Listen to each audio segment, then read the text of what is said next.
The United States is gone. No warning, no explanation. One day, it's there, the next, it isn't. No aircraft carriers crossing the oceans, no satellites guiding missiles, no global bases, no nuclear umbrella, and suddenly, NATO stands alone. An alliance built on unity, now missing its strongest pillar. Across the world, eyes turn toward Europe, watching, waiting, calculating. Because for the first time in modern history, NATO is vulnerable, and the question becomes unavoidable. If the world turned against NATO, could it survive? For decades, NATO has been the most powerful military alliance ever created. The alliance stands ready. Europe is secured.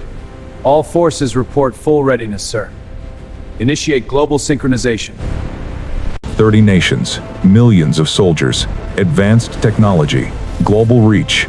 But behind all of it, there has always been one constant: the United States, its military strength, its economy, its logistics, its ability to project power anywhere on Earth. Now remove that, and everything changes. The first 24 hours are silent. No war, no invasion, just uncertainty. Governments scramble. Command structures shift. Leaders meet urgently. Status report. Update the maps. Threat status rising. We call NATO. Deploy assets. Shift command east. Global consensus is critical. We must act. Because NATO without the US is not the same NATO. Without the United States, NATO loses. The largest air force in the world, most of its aircraft carriers, global surveillance systems, strategic logistics. What remains is still powerful, but it is no longer overwhelming. How strong is an alliance when its strongest member disappears? The balance of power begins to change. Rival nations watch closely. They don't attack immediately. They observe, they test, because NATO is still dangerous, but now it is uncertain. Small tensions begin to rise, border disputes, naval encounters, airspace violations, each one testing NATO's response.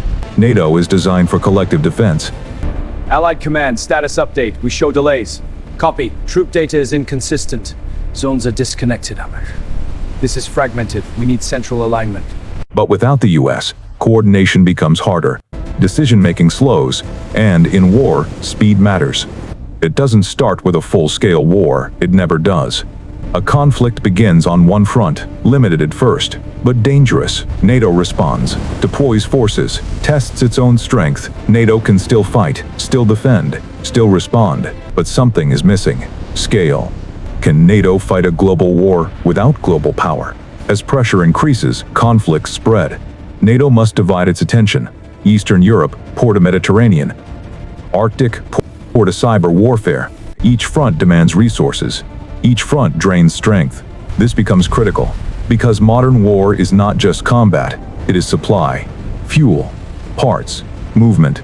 Without US logistics, everything slows down. Air superiority decides modern wars. NATO still has advanced aircraft, but fewer, less coordination, less support. Without overwhelming air power, ground forces become vulnerable, naval forces become exposed, and the battlefield changes. What happens when the sky is no longer yours? The oceans become contested. Without US carrier groups, less global reach, NASA, less control. NASA fleets must operate closer to home. NATO is still strong at sea, but no longer dominant. NATO changes strategy. We must adapt. Shifting to flexible formations. Regions are aligning. Route survey, new deployments are locking in. Execute. Confirmed. Transition complete. Instead of projecting power globally, it focuses on defense. Holding territory, protecting borders. Diplomacy becomes critical. We must negotiate. Agreed. But trust is fragile. We need concessions. Neutrality has limits. Escalation threatens us all. Because survival now depends on cooperation. Now take the idea further. Against Rome, Mongols, medieval armies, NATO dominates easily. Technology gap is overwhelming. Against World War armies, numbers increase, scale increase.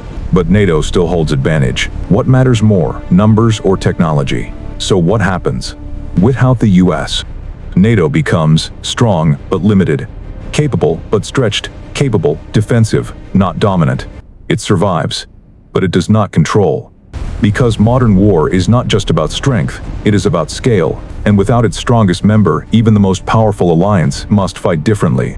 NATO without the United States is not weak, but it is no longer unstoppable, and in a world where power decides everything, that difference changes everything. If you were leading NATO, what would you do first? Defend or strike? Let me know below.